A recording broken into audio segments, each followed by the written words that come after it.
Voici ceux que l'on ne veut plus voir, ceux que l'on aimerait oublier parce qu'ils sont fous et dangereux. Parmi eux, beaucoup ont tué ou violé.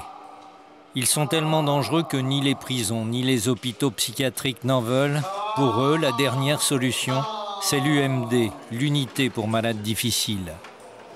À Cadillac, au moment de ce tournage, 104 hommes étaient internés pour quelques années ou jusqu'à la fin de leur jour, parce que jusqu'à leur mort, ils seront estimés dangereux par les psychiatres.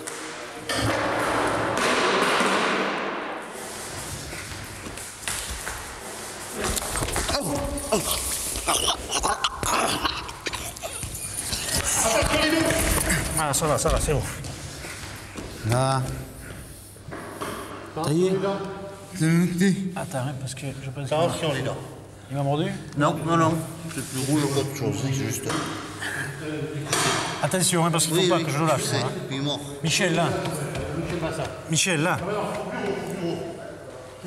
Là, parce que moi je ne peux pas lâcher. Attends, hein, oh, attends, parce que moi, je suis pas prêt, là. Moi, je tiens le bras. Moi, je ne peux pas lâcher, là. Il faut que je me sorte. Hein.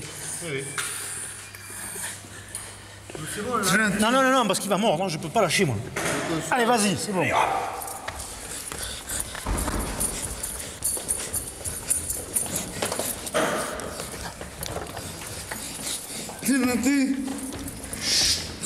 Ah non, mais c'est trop tard. Tu peux pas. Ça va?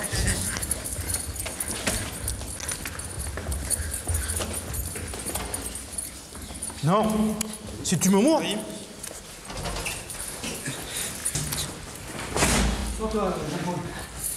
Là. Il doit y avoir une boucle. Non, t'as pas de boucle. Oh, tire-le. Autour. Voilà, tu passes autour. Tu passes autour, t'es tranquille. Et tu mets les mains. Tu le défais. Ah ouais. Pardon. Là. Tiens. T'es gentil. Oui, gentil, mais c'est avant qu'il faut être gentil. Hein?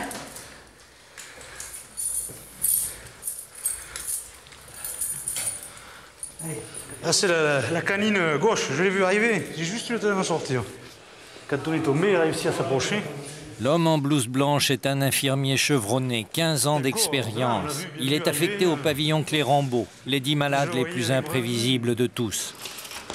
Des vitres blindées, des meubles scellés, parce que ces 10-là sont en permanence au bord de la crise. Sur les 10 malades, 6 ont été avant des hommes admirés, ingénieurs, architectes, artistes, et puis un jour, ils ont tué ou commis ce que la justice appelle des actes de barbarie. Comment ça va? C'est pas mal. Voilà. Qu'est-ce qu'il y a? Je me sens tordu, agressif, nerveux. Bien, alors je t'embête plus. Allez, à tout à l'heure. Là maintenant il faut sortir. Hein. Parce qu'une fois qu'il l'a annoncé, qu'il a prononcé, il faut éviter d'insister. C'est une phrase rituelle qui n'a d'autre but en fait que de se rassurer. Hein. Il se rassure tout en disant « je suis agressif, tendu et nerveux », c'est-à-dire que lorsqu'il a envoyé le message, il l'a comme excusé en fait ses prochains gestes, lorsqu'il va y en avoir. Tous les infirmiers qui travaillent à Clérambault sont des hommes de grande expérience. Ils ont appris les mots, les attitudes et les expressions qui permettent d'approcher ces malades qu'un simple mot de travers ou un regard mal interprété peuvent faire exploser. Avec les contentieux, je reste avec toi, tu risques rien. Pas aujourd'hui. Pourquoi, tu te sens pas bien? Non. Ah bon, alors on n'insiste pas. Hein? Allez, rentre dans ta chambre. L'infirmier a compris, cet homme est sur le point de basculer dans la crise. Ce n'est que dans sa chambre qu'il va pouvoir retrouver le calme. Ce geste pour demander à un nouvel infirmier de disparaître. Une tête inconnue dans son univers et le malade risque de réagir par une attaque très violente. Les infirmiers sont en permanence, aux aguets. Ici, tous les gestes sont invraisemblables. Tu donnes un stylo à quelqu'un, tu sais pas ce qu'il va en faire. Le seul truc qu'il faut que tu aies à l'esprit, c'est que le stylo, il va falloir que tu le récupères. Parce qu'il peut l'avaler, il peut crever un œil au voisin, il peut tout faire, quoi. Voilà, on évite un peu la visite zoologique, quoi, hein. On évite un peu d'être derrière les portes. Parce que tout intervenant extérieur, toute tête nouvelle, c'est pour ça que nous, on a demandé à avoir une équipe stable. Toute tête nouvelle les déstabilise, ils posent des questions, ça leur envoie des choses. C'est une élève infirmière en stage qui découvre le pavillon. Allez, tu veux venir te fermer, tu peux y aller. Merci. Allez, va. C'est une élève. Dis-lui bonjour. Voilà, c'est une élève qui est venue en stage un peu. Mais elle ne reste pas là, va. C'est dommage parce que tu aimes bien, toi, les filles, hein? Oui. Eh, tu aimes bien les filles. Tu fais ton lit? T'as pas besoin que je t'aide? Ça va. Tu fais ton lit tranquillement? Oui. Allez, à tout à l'heure.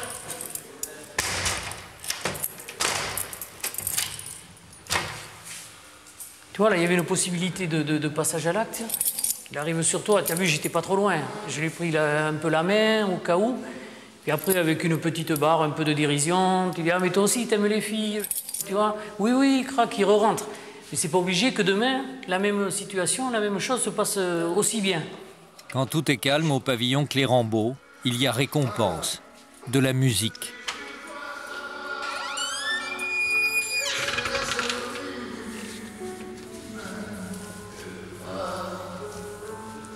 Musique pour les 4 pensionnaires que l'on peut laisser ensemble dans la salle commune.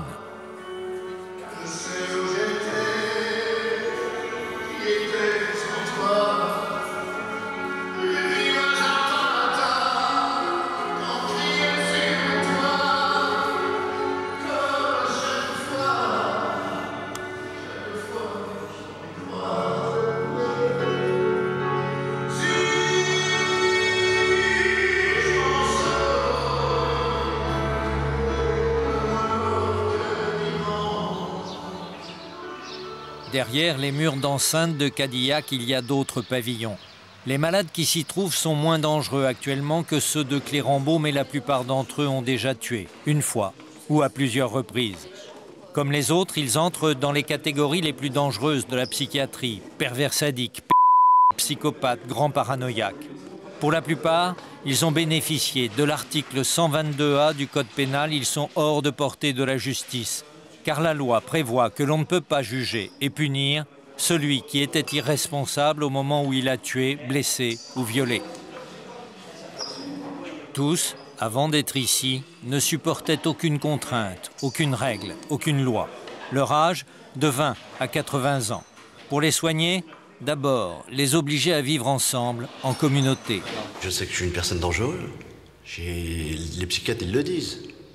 Et moi-même, je sais qu'il me faut un traitement. Si j'ai pas ce traitement-là, je suis nerveux pour rien du tout. Je m'énerve pour rien du tout, moi. Pour rien du tout, je m'énerve. Et il y a les infirmiers qui pourront le confirmer. Et le psychiatre, c'est pour rien du tout, je m'énerve, moi. Je m'énerve vite fait. J'ai les nerfs vite fait. Et en 96, j'ai pris en otage une infirmière et mon psychiatre. Je lui ai mis un 635 sur la tempe. C'est un avertissement que je voulais lui faire voir que moi, je pouvais le buter quand je voulais. Et mon pistolet n'était pas chargé. Je l'avais fait exprès. Mais je lui ai dit que la prochaine fois, il sera chargé. Ça fait qu'on a négocié avec moi, on m'a demandé ce que je voulais. J'ai obtenu gain de cause, j'ai obtenu le changement de psychiatre et le traitement. Pas celle-là, celle-là à lui. À force de patience, les infirmiers gagnent du terrain. Cette partie de pétanque est un moment exceptionnel. 6 hommes dangereux, dans leurs mains des boules d'acier, des armes. Pourtant, tout se passe bien. La dangerosité, elle va s'exprimer ici à l'UMD de plusieurs façons. Par exemple, un psychopathe, lui, dangerosité va être liée au fait qu'il ne supporte pas les règles qu'une société ou que l'hôpital peut lui imposer. Et au moment où on va lui expliquer ces règles, il risque de nous rentrer dedans parce que pour lui, elles sont intolérables. L'un des joueurs explose. Juste à la fin de la partie de boules, on lui a refusé une cigarette qu'il réclamait parce qu'il n'a pas les moyens de s'offrir ses paquets. La règle, ici, est très stricte. On ne fume que le tabac, que l'on peut payer. Avant que l'homme ne devienne dangereux, les infirmiers l'installent en chambre d'isolement.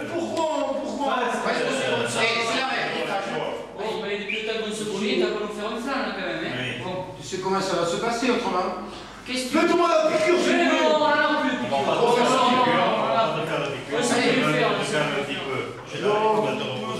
J'ai joué un moment dans des gâteaux. Celui qui venait me voir. Oui, je me dis. Les deux de la même trempe. Allez, te reposes. Tu te mettras la couverture. Allez, à tout à l'heure. Tu te reposes et tu te manifestes pas. Mais non, je ne me manifeste pas. Allez. La mise à l'isolement, c'est la sanction pour tout non-respect des règles. Pour les malades un peu plus libres, il y a une heure particulièrement attendue, l'heure de la cafétéria. Souvent, c'est une infirmière qui les y emmène pour leur réapprendre à côtoyer des femmes. Réflexe professionnel, elle récupère la capsule avec laquelle on pourrait attaquer ou se couper les veines. Ils sont là pour apprendre à regarder une femme. Beaucoup de ces malades en ont agressé. Avant de les renvoyer dehors, ils doivent apprendre à maîtriser leurs pulsions. T'as le bonus, c'est encore un troisième billet, oh là là. Vas-y, oh là là, je crois pas.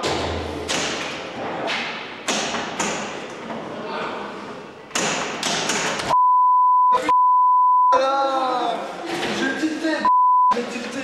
Oh non. Certains ne sortiront jamais. Cet homme est enfermé depuis 54 ans, le plus vieil interné de France. Depuis un demi-siècle, il compte tout ce qu'il peut compter. Il connaît le nombre de lettres de tous les livres qu'il a lus. Cette douce manie d'un vieillard n'empêche pas les psychiatres de le considérer encore aujourd'hui comme dangereux. Aucun n'est prêt à prendre le risque de le libérer. Alors, tu fais toujours les numéros à la télévision, t'as pris.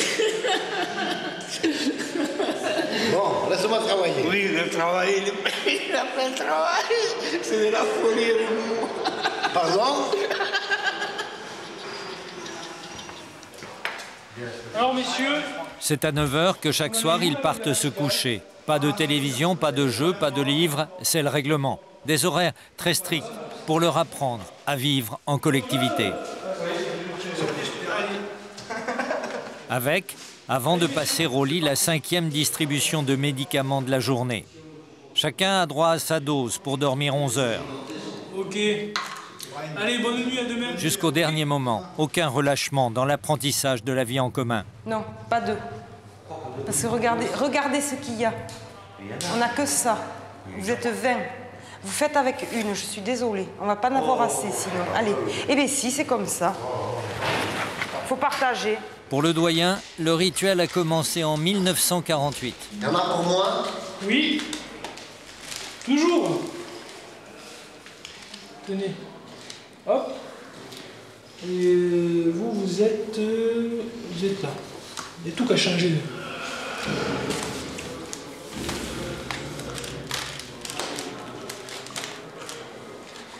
Il a un statut un peu particulier à cause de son âge. Le personnel soignant lui a permis un pyjama fantaisie par rapport aux autres qui sont tous en bleu. Dans ce pavillon, les malades sont moins violents qu'à Clérambault. Ils sont dans des dortoirs. Bonne nuit, messieurs, à demain. Ces hommes n'aiment pas la nuit. C'est dans le noir que leurs angoisses se réveillent. Avant que les sédatifs ne les endorment, il convient de leur laisser une image apaisante. C'est pour cela qu'une femme éteint leur lumière.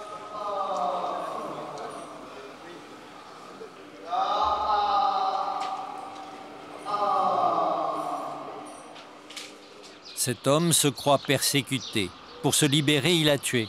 Avec les médicaments, sa violence a disparu. Il est sur le point de quitter l'UMD pour laisser la place à plus malades que lui. Le diable existe. Il y en a même plusieurs sur la Terre. C'est des hommes qui ont des pouvoirs fabuleux et au lieu de faire le bien, ils font le mal. Moi, j'étais victime de la magie noire. J'étais chez moi, c'était 11 h du soir, minuit. J'ai allumé une bougie dans ma chambre, puis je me suis rasé les poils, j'ai fait la croix de Dieu dans mes poils. Le lendemain matin, j'étais dans la salle de bain de ma mère, j'étais en train de me peigner. J'ai vu apparaître sur mon cœur, du côté sur le cœur, une croix toute noire. Est-ce que tu te sens mieux maintenant? Oui, je me sens très bien, oui. Grâce à quoi? Qu'est-ce qui t'a fait du bien? Ce qui m'a fait du bien, c'est quand j'ai fait la croix dans les poils. Je me suis exorcisé tout seul. J'ai chassé le mal qui était en moi. Ça m'aurait fait mourir, ça, à la longue. Ça m'aurait fait souffrir toute ma vie et mourir. Je ne délire pas, c'est pas que je suis en plein délire, il ne faut pas croire que je délire. Tout ce que je dis, c'est authentique. Je l'ai vécu. Il est où le diable alors aujourd'hui? Ils sont à Montpellier. Et comment tu te protèges d'eux alors? Eh bien, avec la croix. Et si jamais j'étais attaqué, eh bien, je me défendrais sérieusement. J'irais même jusqu'à tuer. Tuer. Certains parmi les pensionnaires l'ont fait, à plusieurs reprises. Ils ne sont pas obligatoirement dans le pavillon le plus dur. Cet homme ne devrait pas sortir avant longtemps. Les psychiatres disent que parmi tous les malades de Cadillac, il est celui qui présente le profil le plus proche du serial killer. Ici, il s'est découvert une vocation, écrivain. Un manuscrit un peu particulier. Il raconte les aventures sanglantes d'un tueur sadique. Pour les infirmiers, c'est l'occasion d'établir avec lui un contact pour peut-être un jour dissiper son goût de la mort et de la souffrance des autres. J'ai dressé le portrait d'un psychopathe. Le cas de Grégory, le personnage de mon roman, est similaire au mien. Je tiens à révéler dans cet ouvrage les hantises qui me sont familières depuis plusieurs années. Aujourd'hui, j'ai trouvé la force d'exprimer sans crainte la rancœur que je tiens envers la société. Ce roman est avant tout une revanche que je prends avec celle-ci. Est-ce qu'au fur et à mesure que vous écrivez, que vous progressez dans l'écriture de votre livre, est-ce que ça vous aide à mieux comprendre ce qui s'est passé pour vous et à... Oui, ça m'aide. Ouais. Je l'explique mieux avec le recul maintenant. Qu'est-ce que vous souhaiteriez en faire de votre livre? Le vendre. Le vendre, ouais. Et pourquoi? Pour en tirer des bénéfices. C'est simplement le seul intérêt que vous auriez? Non. Si vous avez envie de vendre le livre, c'est que vous avez envie que des personnes le lisent? Oui. Qu'ils aient connaissance de votre histoire? Oui. Non? Oui, c'est ça. Ouais. Et essayez d'expliquer un petit peu... Pour essayer d'expliquer un peu aux gens les souffrances, tout ça. Qu'il faut que... Je veux dire que même le pire des assassins, il a un cœur, quoi. Certains des malades ont une étonnante lucidité. Parfois, on se demande comment les psychiatres parviennent à établir avec certitude leur irresponsabilité.